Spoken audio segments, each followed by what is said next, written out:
Saludamos a todos con la paz de Jesucristo, aquellos que en forma virtual están conectados y aquellos que posteriormente estarán también escuchando la palabra del Señor. Los bendecimos en el nombre de Jesucristo.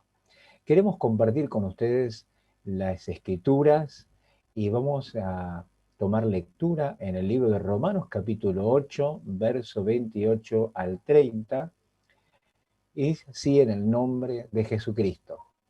Y sabemos que a los que aman a Dios, todas las cosas les ayudan a bien. Esto es a los que conforme a su propósito son llamados, porque a los que antes conoció, también los predestinó para que fuesen hechos conforme a la imagen de su Hijo, para que Él sea el primogénito entre muchos hermanos. Y a los que predestinó, a estos también llamó, y a los que llamó, a estos también justificó, y a los que justificó, a estos también glorificó. Y volviendo al versículo 28 que nos dice, y sabemos que a los que aman a Dios, todas las cosas le ayudan a bien. Esto es a los que conforme a su propósito son llamados. El mensaje de hoy es los que aman a Dios. Y hemos tomado desde el mismo versículo 28 las palabras los que aman a Dios. Y ese es el título del mensaje de hoy. Cuando se agota nuestra capacidad de sufrir o no comprendemos las dificultades o penas que estamos atravesando, y se nos hace difícil poder entender por qué pasamos lo que pasamos, por qué tantas dificultades, tantos sufrimientos. Y cuando llegamos a ese límite que pareciera que se va a agotar todo, esta palabra es como una almohada, un descanso a esa situación. Este pasaje es como que suaviza nuestro corazón para poder ayudarnos a entender y también darle descanso, entender por un lado, comprender los propósitos de Dios sobre nuestra vida, pero también darnos descanso y reposo a nuestra situación. El apóstol Pablo primero dice, sabemos, comienza el versículo 28 diciéndonos, sabemos, y tiene que ver con el conocimiento sobre todo de la palabra de Dios. A veces hay cosas que no sabemos o no conocemos. La Escritura nos habla, dos versículos previos, en Romanos 8, verso 26, dice que el Espíritu Santo nos ayuda en nuestra debilidad, y aunque no sabemos cómo pedir, el Espíritu intercede. Ahora, hay veces en nuestra vida que no sabemos, y hay conocimiento a veces también inciertos, conocimientos falsos, pero el apóstol Pablo dice, sabemos, tiene certeza del conocimiento. ¿Y en qué se basa su conocimiento? ¿En qué se basa esa certeza y esa seguridad? En primer lugar, en las Escrituras, en la relación y el trato de Dios con su pueblo. Por eso también el apóstol Pablo diría en otra oportunidad que lo que se escribió por nosotros se escribió, dándonos a entender que esa relación y ese trato de Dios con sus hijos, con su pueblo a lo largo de la historia, nos da pautas y nos señala el conocimiento para poder entender de cómo Él trata con su pueblo y cómo tratará también con nosotros. Por eso dice, sabemos, Él está hablando de un conocimiento, y ese conocimiento se cimenta, se basa no tanto en la experiencia personal, sino en las mismas escrituras, en lo que Dios, vuelvo a reiterar, ha ido haciendo o ha ido tratando con su pueblo a lo largo de la historia y que ha quedado reflejado en las escrituras. Por eso Jesús dice en Juan 5:39, escudriñad las escrituras, o sea, porque a vosotros os parece que en ella tenéis la vida eterna, y ellas son las que dan testimonio de mí. El Señor nos invita a aprender, a conocer, a poder saber las Escrituras. ¿Para qué? Para que podamos saber cómo Dios trata con su pueblo, cuál es el plan, qué tipo de Dios o qué clase de Dios es al que servimos. si Dios es un Dios amoroso, si Dios es un Dios que salva. Y todo lo que tenemos que saber acerca de Dios lo vamos a saber en las Escrituras. Pero también saber y conocer nuestra naturaleza, nuestra condición y cómo Dios trata con el ser humano y cómo el Señor lo salva. Por ese motivo Pablo dice que sabemos, conocemos, y Jesús nos afirma esto, dice, el conocimiento va a venir de las Escrituras, porque a ustedes les parece que en ella tenéis la vida eterna, y ellas son las que dan testimonio de mí. Las Escrituras nos hablan de Dios.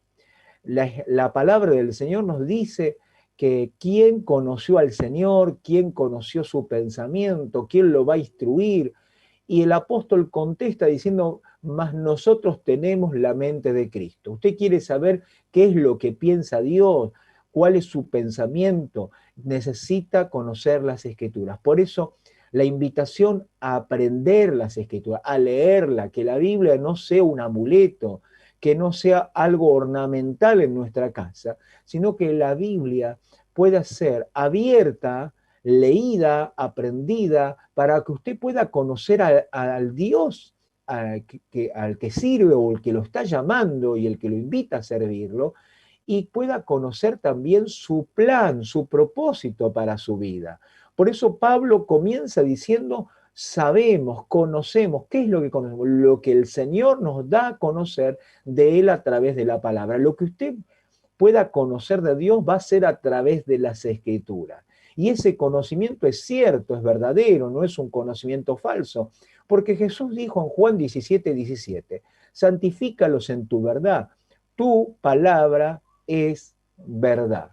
Entonces, la palabra de Dios es una verdad no relativa, no es una verdad más entre tantas verdades, sino que la verdad del Señor es una verdad absoluta, completa, total.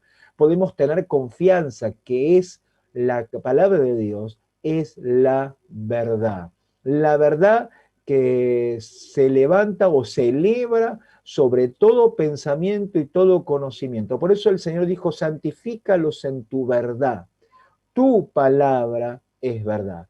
Por eso es que Pablo, cuando dice sabemos, su conocimiento viene de las Escrituras y ese conocimiento es verdadero.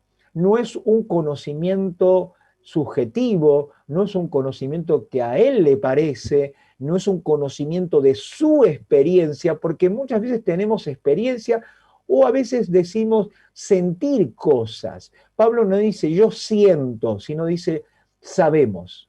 Y esta palabra sabemos la emplea Pablo en varias oportunidades en las Escrituras. La cita varias veces. Y esta palabra sabemos siempre está referido al conocimiento de las Escrituras.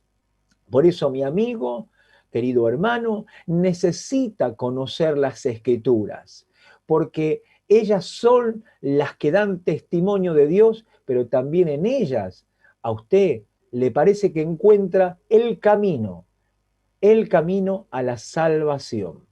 Y Pablo dice, sabemos que los que aman a Dios, y esa es la segunda cosa que encontramos en este pasaje, los que aman a Dios, y esto, los que aman a Dios, tiene que ver con una condición, porque lo que va a venir a posterior y lo que va a hablar Pablo después, está sujeto a los que aman a Dios. Entonces, sabemos que los que aman a Dios, y por lo general, cuando uno pregunta a las personas o a los cristianos si aman a Dios, no tardarían en contestar rápidamente en una forma positiva que sí aman a Dios. Sí, yo amo a Dios y no tengo duda de ello. Ahora, si le preguntásemos cómo es que se ama a Dios, ¿qué contestaría hoy? Si yo le preguntara, ¿usted ama a Dios? Seguramente me diría que sí. Y si le hago la segunda pregunta, ¿cómo es que se ama a Dios? ¿Qué me contestaría? ¿Sabe cómo amar a Dios? ¿Está amando a Dios en forma correcta o correctamente? Porque hay algunos que aman a Dios desde su perspectiva. aman a Dios desde su amor, como hemos venido hablando estos domingos pasados, desde su amor egocéntrico, centrista, a veces egoísta, pero Dios espera que lo amemos no a la manera nuestra, no desde nuestra perspectiva limitada, desde un amor que se enfría, que se enferma, que es limitado, que se cansa, que varía, vuelvo a reiterar lo mismo, que es egoísta, sino que Dios espera que lo amemos de una forma distinta y quiere que lo amemos en forma correcta, correctamente. Ahora, es indudable que para poder amar a Dios necesitamos primero el amor de Dios. Ese amor de Dios que primero se reflejó en el sacrificio de Jesús en la cruz. Porque el sacrificio de Jesús, la muerte de Jesús en la cruz por nuestros pecados, por nosotros, es la expresión máxima del amor de Dios. Dios muestra su amor hacia nosotros a través de esa muerte sacrificial en la cruz, en sustituyéndonos o ocupando el lugar de los culpables que somos cada uno de nosotros, culpables del pecado. Esa es la expresión de amor, pero también su amor se derrama en nosotros, en segundo lugar, a través del Espíritu Santo. Y es por eso que nosotros hemos recibido el amor de Dios, primero a través del sacrificio de Él en la cruz, y en segundo lugar, cuando recibimos el Espíritu Santo, somos llenos de ese amor. Por eso es que nosotros podemos amar a Dios, y nuestro amor hacia Dios parte desde el amor que primero Dios derramó en nosotros. No podríamos amar a Dios si Dios no nos hubiese amado primero. Y lo dice Primera de Juan capítulo 4, verso 19, cuando dice, nosotros le amamos a Él porque Él nos amó primero. Por eso le podemos amar. Ahora, ¿cómo le podemos demostrar nuestro amor a Dios? Porque dice los que aman a Dios. Bueno, los que aman a Dios, ¿podemos amarle a Dios? Cuando Dios ha derramado, nos ha demostrado su amor primero a nosotros. Y por eso tenemos la capacidad de amarlo a Él. Pero ¿cómo podemos demostrarle nuestro amor a Dios? Porque preguntamos si le estamos amando correctamente al Señor, si le estamos amando a Dios de una forma agradable a Él, si lo estamos haciendo bien. Y la primera forma de mostrarle nuestro amor a Dios es a través de la obediencia a su palabra. Primera de Juan, capítulo 2, verso 5, en la Nueva Traducción Viviente dice, pero los que obedecen la palabra de Dios demuestran verdaderamente cuánto lo aman. Los que obedecen la palabra de Dios, demuestran verdaderamente cuánto lo aman. Nuestro amor hacia Dios se demuestra en nuestra obediencia. ¿Y por qué decimos que se muestra a través de nuestra obediencia? Porque justamente el obedecer la palabra de Dios va muchas veces contra los sentimientos, contra lo que sentimos, nuestra naturaleza caída, nuestra naturaleza pecaminosa. Muchas veces se encuentra en la situación de que le es difícil cumplir la palabra de Dios, pero cuando hay amor hacia Dios, por amor a Dios, uno va a hacer lo que el Señor le pide. Y hay muchas cosas que Dios pide que son difíciles, pero que aunque son difíciles con respecto, vuelvo a decir, no es porque sean imposibles, son difíciles por nuestra naturaleza y cuesta, pero si amamos a Dios, lo vamos a demostrar con nuestra obediencia.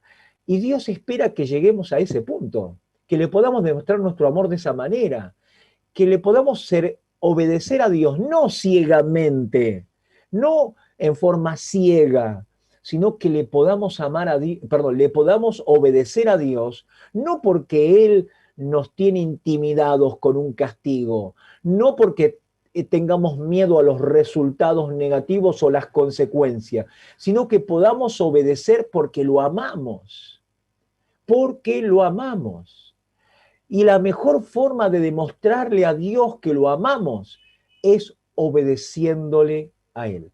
En otras palabras, haciendo caso de lo que Él pide. No un 50% ni un 60%, sino el 100% de lo que Dios nos pide. Y muchas veces lo que nos pide, vuelvo a reiterar, va contra esa naturaleza caída, pero ahí es donde está el desafío de poder obedecerle.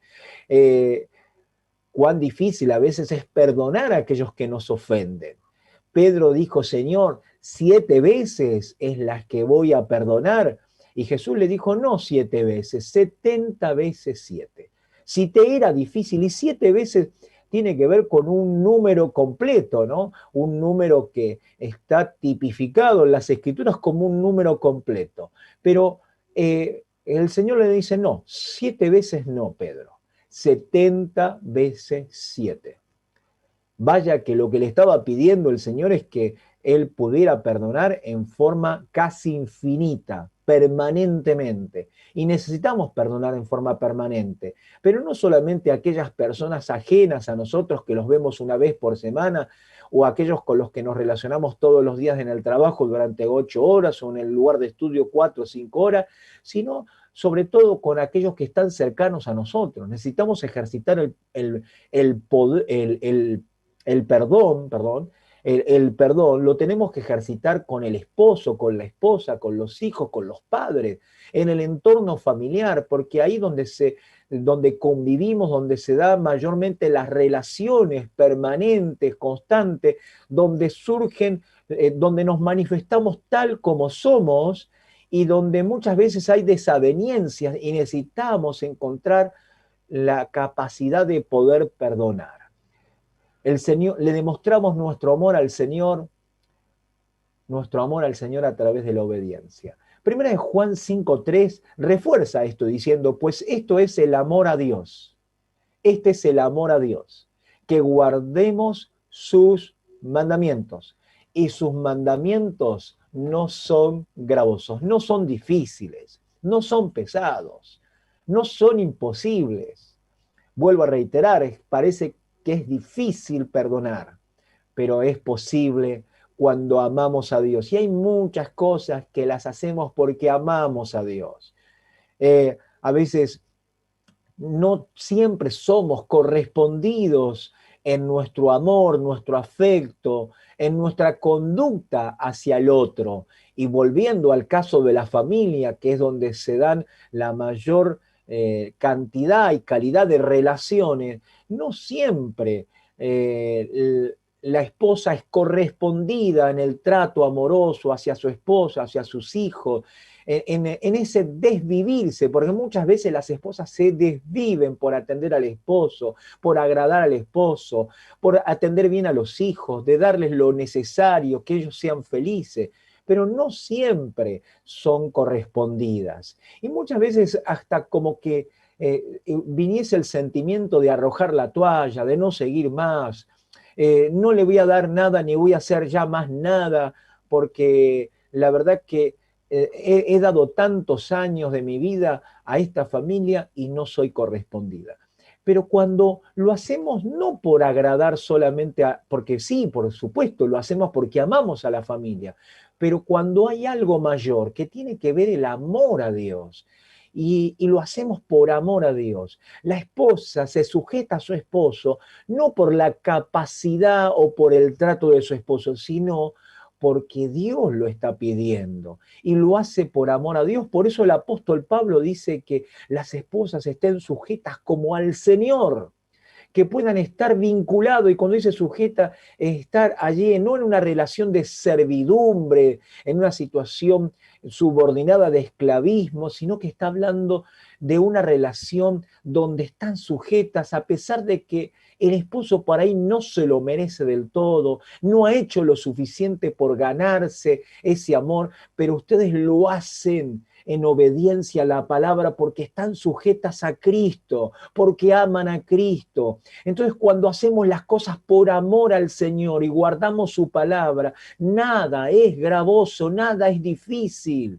No es difícil guardar la fidelidad, querido varón. ¿Por qué motivo? Porque no estás sujeto con temor a que la esposa lo esté vigilando o el pastor lo esté vigilando, sino que guarda sus ojos, lo que mira, lo que habla, lo que dice, porque lo hace por amor a Dios. Cuando estás enfrente de un examen en el colegio, no estás copiando, no estás falseando nada, no estás haciendo trampa, porque no lo estás haciendo porque te está viendo el directivo o el profesor, lo estás haciendo bien y lo querés hacer bien porque eso agrada a Dios, porque amás a Dios. En el trabajo lo mismo, mientras los compañeros de trabajo se distienden porque el jefe, el gerente o el supervisor se fue y ya nadie trabaja, uno conversa con el otro, el uno se va a la punta de un lugar, de la punta de un lugar a la otra para conversar con el otro y tomar su té y dejar las tareas a media. Tú sigues trabajando porque no estás cumpliendo por el capataz, no estás cumpliendo por el supervisor o el gerente, sino que estás cumpliendo y haciendo las cosas bien porque amás a Dios, porque tu jefe es el Señor. Entonces, los mandamientos no son gravosos porque lo hacemos no por imposición, no por obligación, no por miedo, sino por amor a Dios. Éxodo 26 reafirma esto y dice, y hago misericordia a millares a los que me aman y guardan mis mandamientos. El amor a Dios está vinculado directamente a guardar, a obedecer su palabra. El obedecer su palabra es sinónimo de amar a Dios. Pero también el amor a Dios lo demostramos, primero amándolo a Él, obedeciendo su palabra, obedeciendo al Señor y haciéndolo gustosamente porque lo amamos. No lo hacemos impuestamente porque tenemos miedo al castigo, sino porque amamos a Dios lo hacemos. Pero en segundo lugar, demostramos nuestro amor a Dios cuando servimos y trabajamos en su obra, en su iglesia, en su propósito, podría decir, o en su misión, como hoy lo estamos diciendo o estamos hablando en este último tiempo, de la misión del Señor, del propósito, de la obra de Dios, de la iglesia del Señor. Cuando trabajamos, Hebreos 6:10 dice en la Nueva Traducción Viviente, pues Dios no es injusto, no olvidará con cuánto esfuerzo han trabajado por Él y cómo han demostrado su amor por Él, sirviéndole a otros creyentes como todavía lo hacen. Fíjense, aquí en este pasaje el escritor hebreo está hablando primero del esfuerzo de trabajo y luego el servicio a los creyentes. Son dos cosas o dos maneras que también demostramos nuestro amor a Dios. Porque dice la Escritura que Dios no es injusto, no olvidará con cuánto esfuerzo han trabajado por Él y cómo han demostrado su amor por Él. Y demostramos nuestro amor por el Señor trabajando en su obra. Y yo te pregunto, ¿qué estás haciendo para demostrarle tu amor al Señor, tu gratitud al Señor? No se puede demostrar el amor al Señor siendo indiferente. No podemos cruzarnos los brazos y decir, alguien más lo hará. Alguien colaborará con el campo misionero. Alguien enviará a los misioneros. No. Nuestro amor al Señor lo demostramos cuando trabajamos aún en lo material para reunir los recursos para enviar misioneros al campo misionero, para poder edificar la casa de oración, para poder sostener los servicios de la casa del Señor. Cuando trabajamos en un grupo de amistad, cuando esperamos, no estamos esperando que nos inviten a un grupo de amistad o a ser partícipe, sino que lo que estamos buscando es dónde insertarnos. Vemos a dónde podemos entrar, dónde podemos participar, de qué manera puedo colaborar en el grupo de amistad, diciendo, no solamente vengo a estar, no solamente vengo a traer mi persona para estar presente físicamente, sino en qué puedo colaborar. Puedo traer un paquete de galletitas, puedo traer el refresco, puedo traer el té. Quiere que yo pase el plumero a la silla, quiere que yo reciba las visitas, quiere que yo llame por teléfono, quiere que yo quiero servir, yo quiero trabajar. Por favor, Dígase a usted mismo ahora, yo quiero trabajar para el Señor, porque trabajando para el Señor le estoy demostrando que lo amo. Ahora, ¿cómo le demuestro que no lo amo? No haciendo nada, siendo indiferente, siendo una persona que solamente espera recibir y no da nada. Y esto se mueve con el trabajo de muchos. No diga qué es lo que pueden hacer por mí. Quitémonos ese pensamiento, ese sentimiento que siempre está esperando, porque es un sentimiento egoísta, es un sentimiento mezquino, donde siempre estamos esperando recibir. ¿Qué es lo que pueden hacer por mí? Levántese y diga, ¿qué es lo que yo puedo hacer por los demás? Levántese para trabajar en la obra del Señor.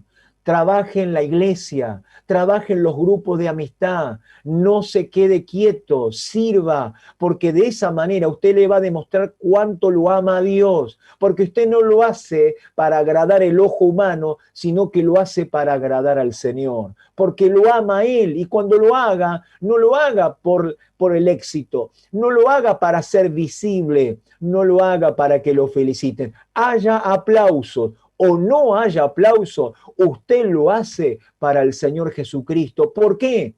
Porque lo ama a Dios.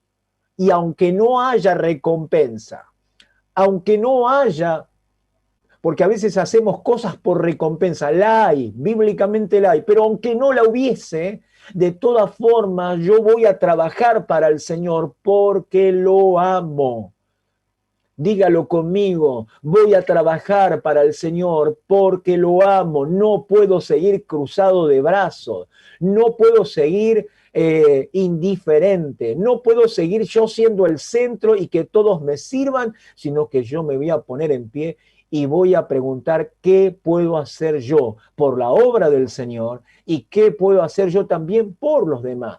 Y aquí viene lo tercero, demostramos nuestro amor a Dios hacia sirviendo a los creyentes, a los demás creyentes, pero no sirviendo a de los que podemos esperar recompensa, sino de aquellos que quizás no son, están en una condición más desvalida, aquellos que posiblemente no vamos a recibir una recompensa, porque Jesús dijo, si invitas a comer a los que te pueden dar algo, ¿qué haces de nuevo? Si saludamos a los que nos saludan, ¿qué hacemos de nuevo? Si amamos a los que nos aman, ¿qué hacemos de nuevo? Tenemos que servir, no esperando y aún sirviendo, no a aquellos que tenemos afectivamente mejor relación, sino que tenemos que servir a todos los creyentes, a todos.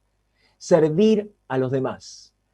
Ver cuál es la necesidad. No solamente llamar y preocuparte por tu amigo o por tu amiga que ya hace 5 años con el que estás participando en la iglesia, sino llamar a aquel que no conoces. ¿Cómo se llama esa persona? No sé su nombre, se bautizó hace un mes atrás, pero no lo estoy viendo en las reuniones, no lo veo en las reuniones Zoom, no está participando en los grupos de WhatsApp, algo le está pasando. Yo lo voy a llamar, porque a veces estamos esperando que el líder lo llame, no, eso es tarea del pastor o es tarea del líder, no, es mi responsabilidad. El Señor le preguntó a Caín, ¿dónde está tu hermano? Es nuestra responsabilidad. Caín dijo, ¿soy yo acaso guarda de mi hermano? Muchas veces tomamos esa postura de Caín, de indiferencia, de lavarnos las manos y no querer hacernos responsables cuando somos responsables de nuestros hermanos. Somos responsables de los demás también. No necesitas ser el pastor o ser el líder del grupo para preocuparte. Tenemos que preocuparnos. Y vuelvo a reiterar, o vuelvo a lo que dejé, cuando no lo ves, llamarlo, preguntarle cómo está, porque puede estar pasando un momento difícil. Quizás no necesite nada material, no te preocupes, no tengas miedo, porque a veces tememos de que nos vaya a pedir algo. Quizás lo único que necesita es que alguien se haya ocupado de él, que alguien lo haya llamado, que alguien lo salude. ¿Por qué me llamaste? No, solamente porque quería saludarte, quería saber cómo estaba. ¿Sabe cómo eso llena su corazón? ¿Cómo eso le ayuda? Ahora, uno dice, no, pero de esa manera demuestro mi amor a Dios. Claro que sí. Jesús le dijo a los de la derecha, porque tuve hambre y me diste de comer, tuve sed y me diste de beber, estuve en la cárcel y me visitasteis. Y aquellos le dijeron, Señor, pero ¿cuándo te vimos hambriento, sediento, desnudo, o en la cárcel y te visitamos? Y Jesús les responderá, por cuanto lo hiciste a uno de estos más pequeños, a mí me lo hiciste. Está hablando de sus hijos, no estoy hablando del mundo en general, estoy hablando de su pueblo, de sus hijos. Necesitamos también manifestar nuestro amor hacia nuestros hermanos, hacia los creyentes en la fe, para también demostrar nuestro amor al Señor. O lo voy a decir en forma inversa, demostramos nuestro amor al Señor cuando también amamos en un servicio, no un amor sentimental y distante, un amor frío y que no es demostrativo, sino en el servicio, en servir a los otros creyentes. Y quisiera reiterar nuevamente este versículo para que nos quede grabado. Pues Dios, dice Hebreos 6:10, pues Dios no es injusto, no olvidará con cuánto esfuerzo han trabajado para Él y cómo han demostrado su amor por Él sirviendo a otros creyentes como todavía lo hacen. Te vuelvo a preguntar, ¿lo amás al Señor? ¿Lo amás de verdad? No de acuerdo a tus perspectivas, sino de acuerdo a este concepto bíblico, obediencia a su palabra, no ciega, no con miedo al castigo, sino por amor, aun cuando a veces no lo sentís, pero por amor a Dios lo haces. En segundo lugar, trabajando para Él. Y en tercer lugar, sirviendo a los creyentes. ¿Lo amás al Señor? Si no lo estás haciendo de esta manera, entonces pues, es momento de que reveamos qué tipo de amor tenemos, no sea que nos autoengañemos y lo que tengamos como amor sea un amor egoísta. Estemos proyectando ese amor egoísta hacia Dios. Y realmente lo que Dios quiere y el amor verdadero hacia Dios está en la obediencia, en el trabajo en su obra y en el servicio a los creyentes. Y dice la Escritura que los que aman a Dios, Dios va preparando todo para bien. Y así lo dice en la versión lenguaje sencillo. Lo leímos hoy en la versión Reina Valeria y en la versión lenguaje sencillo, Romanos 8:28, dice, sabemos que Dios va preparando todo para el bien de los que le aman, es decir, de los que Él ha llamado de acuerdo con su plan. Dios va preparando todo para bien. Dios en su soberanía utiliza todo y la palabra todo tiene que ver con todo. No solamente el éxito, sino también a veces las frustraciones. No solamente la felicidad y alegría, sino a veces también las tristezas. Dios utiliza todo, no solamente la salud, sino también la enfermedad.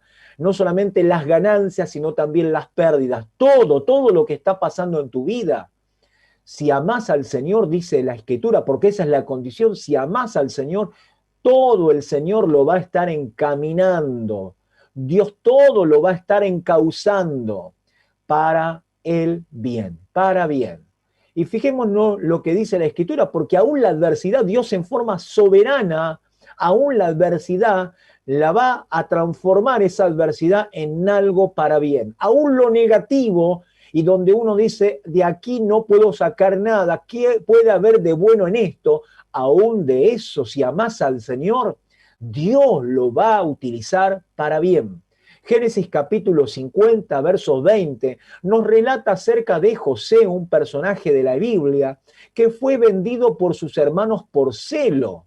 Y fue vendido y sufrió muchísimo como esclavo, perdió todo, perdió hasta su libertad y se transformó o se convirtió en un esclavo en Egipto. Pero de allí el Señor en su debido tiempo lo levantó, lo exaltó.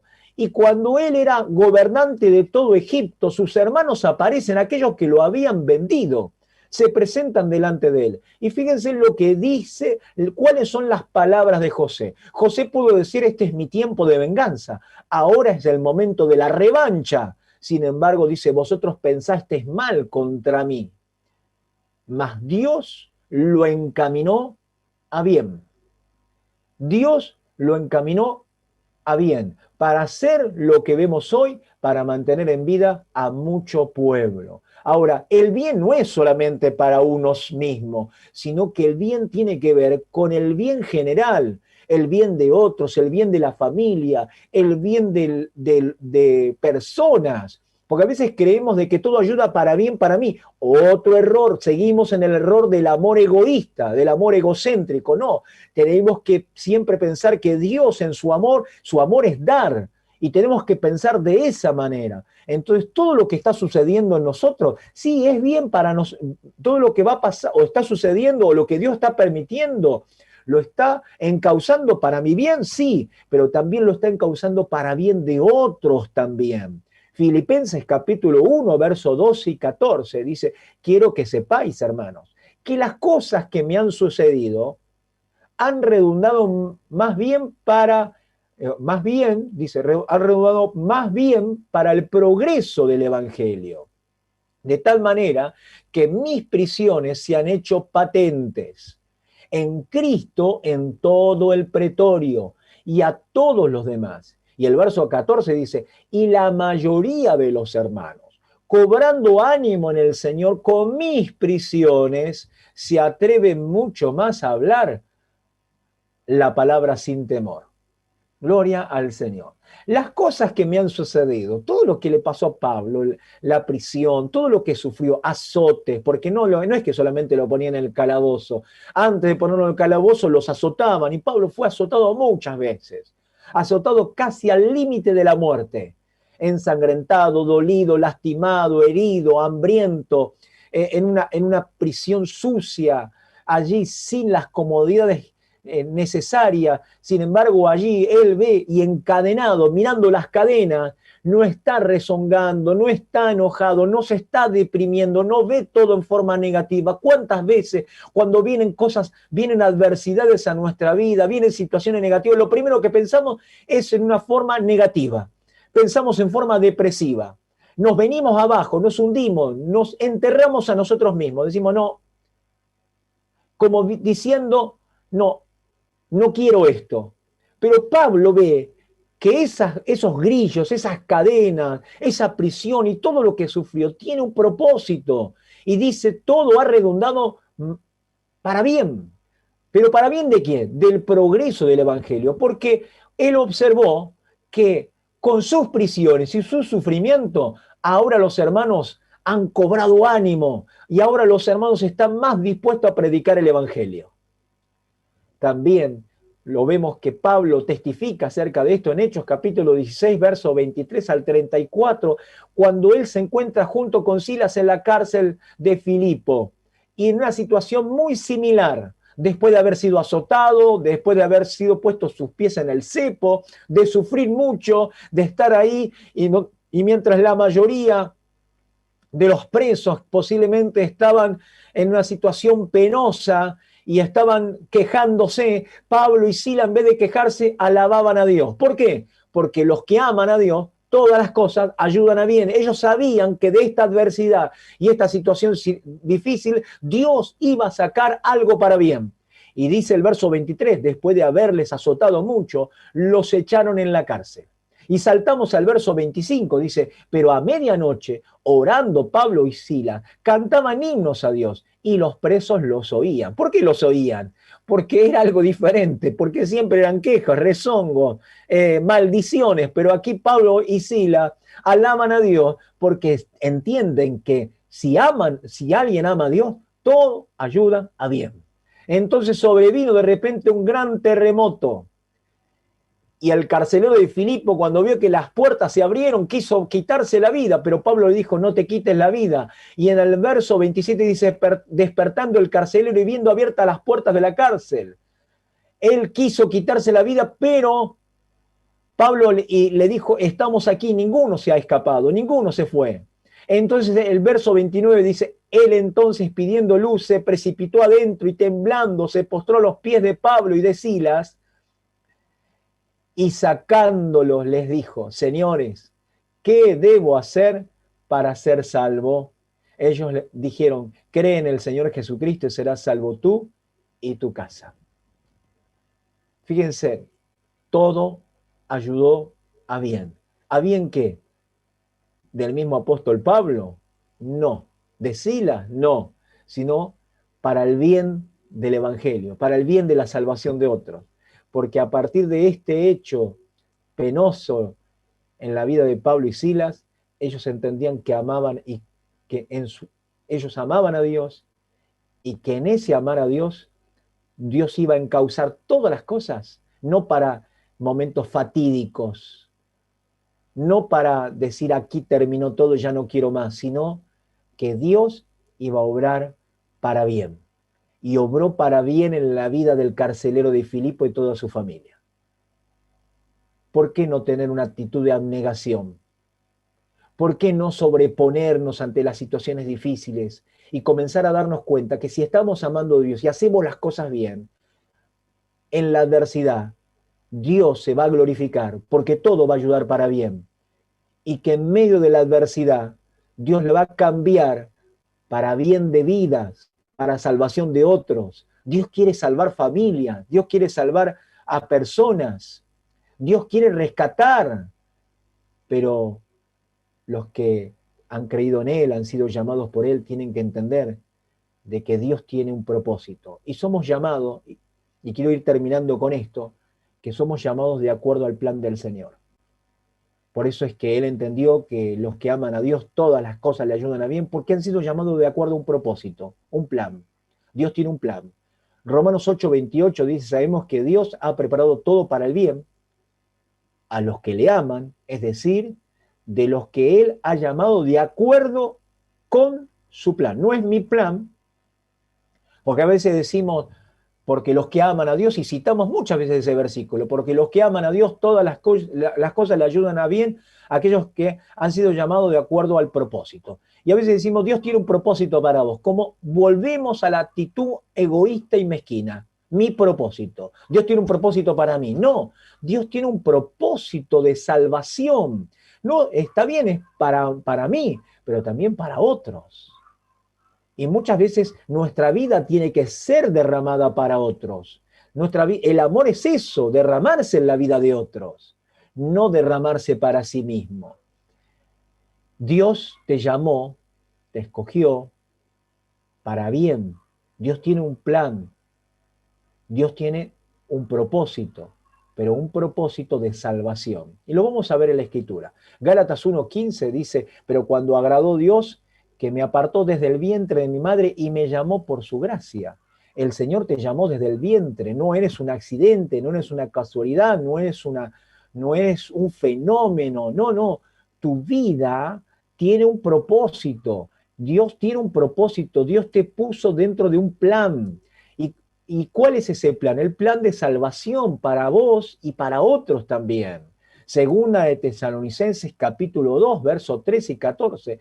Pero nosotros debemos dar siempre gracias a Dios respecto a vosotros, hermanos amados por el Señor, de que nos haya escogido desde el principio, y acá viene, para salvación. Dios nos escogió para salvación. Nos escogió para salvación nuestra, pero también para salvación de otros.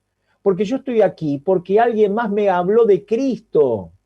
Y otros están porque yo les estoy hablando de Cristo. Esto es una cadena. Dios me escogió y me trajo a su camino para salvarme a mí, pero también para salvar a otros. Y esto lo hace, verso 14 dice, a lo cual os llamó mediante nuestro evangelio, ¿sí? Para alcanzar la gloria de nuestro Señor Jesucristo, ¿sí? Entonces Dios nos ha llamado para poder ser salvos, pero también para llevar salvación a otros.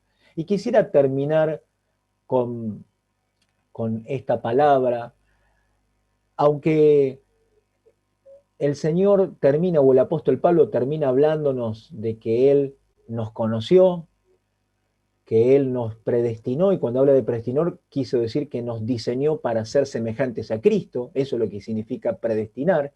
No habla de que Dios ya nos marcó de antemano un destino, un camino, no, no, no, sino que Él nos diseñó para ser semejantes, y lo que espera Él es que seamos semejantes a Cristo.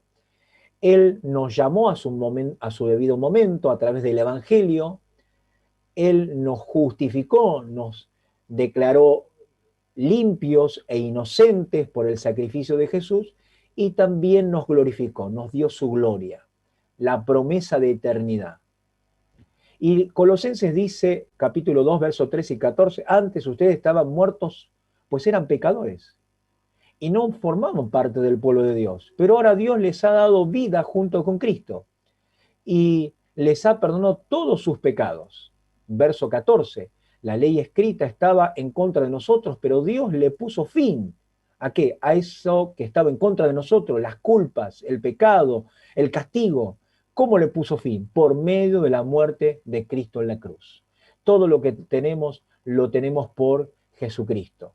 Y Cristo quiere que lo amemos, o el Señor quiere que lo amemos, pero que lo amemos también entendiendo que somos parte de este plan de salvación para nosotros, pero también de salvación para los demás. Y quiero terminar con este pasaje. Dice Primera de Corintios capítulo 2, verso 9, el apóstol Pablo dice, antes bien, como está escrito, cosa que ojo no vio, ni oído oyó, ni han subido en corazón de hombre, son las que Dios ha preparado para los que le aman. Dios tiene cosas indescriptibles en el cielo.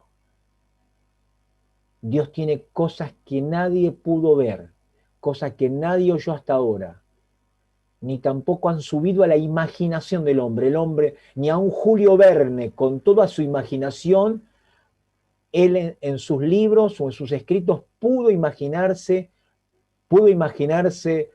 navegando en el mar, pudo imaginarse el hombre viajando a la luna, pudo imaginarse muchas cosas, Julio Verne, pero nunca pudo imaginarse lo que es el cielo y lo que Dios tiene preparado para nosotros. ¿Por qué? Porque nunca han subido al corazón del hombre. Esas cosas son las que Dios tiene preparadas, pero preparadas para los que le aman, dice la Escritura. Y Santiago 1:12 dice, bienaventurado el varón que soporta la tentación, porque cuando haya resistido la prueba, recibirá la corona de vida que Dios ha prometido a los que le aman. Dios tiene una corona, Dios tiene una recompensa, pero a los que le aman.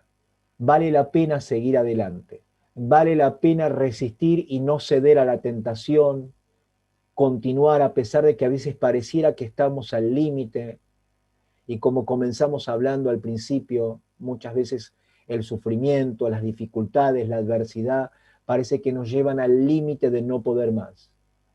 Pero cuando parece que ya no podemos más, cuando ya nos sentimos cansados y nos abruman los problemas, es tiempo para acordarnos de esta palabra. Esta palabra es un sosiego, es como una almohada mullida donde puede reposar nuestro corazón. Y allí encontramos las palabras que nos dicen, sabemos que los que aman a Dios, todas las cosas le ayudan a bien. Aquellos que conforme a su propósito han sido llamados. Dios tiene un plan para tu vida. El plan es salvarte a ti y salvar a todos los demás. Pero para que ese plan se cumpla, para que el Señor pueda obrar, para que el Señor pueda cumplir su propósito en tu vida, necesitamos amar, porque amar a Dios, porque esa es la condición. Los que aman a Dios, todo le ayuda a bien, todo ayudará a bien y podrás enfocarte en la vida de una forma distinta, ya no mirar la vida como una tragedia, sino que ahora proyectar tu mirada hacia adelante y mirar que aún lo negativo y las adversidades son parte del plan de Dios, del diseño de Dios, que está encauzando todas las cosas para bien. ¿Para bien de quién? ¿Tuya? No, para bien de todos, para bien de los demás, para el bien de tu familia, para bien de tus amigos, porque Dios los quiere salvar a ellos, así como también te quiere salvar a ti. En este día quisiera orar contigo para pedirle a Dios de que nos ayude a poder no solamente tener un enfoque distinto de las circunstancias que estamos viviendo, sino que también podamos tener una actitud distinta de amor hacia Dios. Nuestro amor lo vamos a reflejar no con meros sentimentalismos. No digo que no tengamos sentimiento hacia Dios, tengámoslo, pero también Dios que espera que le demostremos nuestro amor a Él, obedeciéndole, sirviéndole y también sirviendo en su obra, trabajando, en otras palabras, trabajando en su obra y sirviendo a los creyentes en tercer lugar. Si queremos amar a Dios de verdad, obedezcamos, no por imposición, no por obligación, no lo hagamos por miedo a los resultados, sino hagámoslo porque lo amamos a Dios. Demostrémosle a Dios que lo amamos en obediencia, pero también trabajemos en su obra, demostrando que lo amamos. Y sirvamos a los creyentes, porque también lo amamos al Señor. Que la motivación en nuestra vida sea el amor a Dios. Señor Jesucristo, gracias por esta palabra que nos has dado. Sé que, Señor, ha venido en un momento oportuno en nuestra vida y en forma precisa y puntual, porque tú sabes, Señor, qué es lo que necesitábamos, pero también tú sabes cómo has repartido hoy esta palabra en cada uno de nosotros. Te pido, por favor, que bendigas los corazones y la vida de aquellos que han estado escuchando y los que van a oír posteriormente este mensaje, para que puedan, Señor, enfocarse de una forma distinta en ti. No tomar este pasaje como una promesa, Señor, general, de donde la persona dice o repite estas palabras solamente para autosatisfacerse o autocontentarse y esperar solamente bien en forma egoísta, sino que podamos entender que esta palabra tiene que ver con un enfoque, una actitud distinta de amor hacia ti, un amor que se expresa en obediencia, un amor que se expresa en trabajo en tu obra y un amor que se expresa en servicio a los creyentes. Que de esa manera, si actuamos con ese amor, todas las cosas que vayan sucediendo van a ser encausadas para el bien y la salvación de no solamente de mi vida, sino de la vida de mi familia y de la vida de muchos otros que tú quieres, Señor, también que entren en la salvación. Te doy gracias por todo, en el nombre de Jesucristo. Amén y amén.